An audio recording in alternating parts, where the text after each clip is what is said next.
গোসলের ফরজ কয়টি? এ বিষয়ে ফাতাওয়ায়ে তাতারখানিয়ার 1 খণ্ড 276 নম্বর পৃষ্ঠার মধ্যে এসেছে।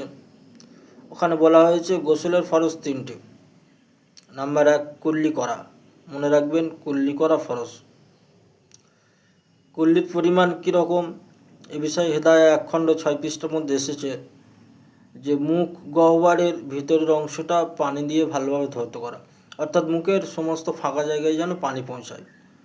মনে রাখবেন, কুল্লি করা ফরজ, গড়গড়া করা ফরজ নয়, গড়গড়া করা হলো সুন্নত।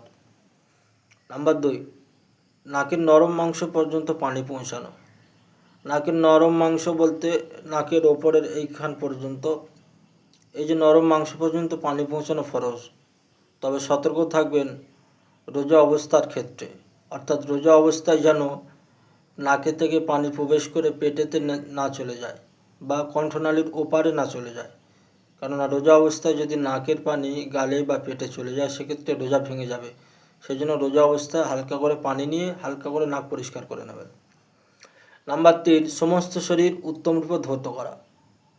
সমস্ত শরীর উত্তমরূপে ধৌত করার অর্থ হলো চুল পরিমাণ জায়গা যেন শুকনো না থাকে।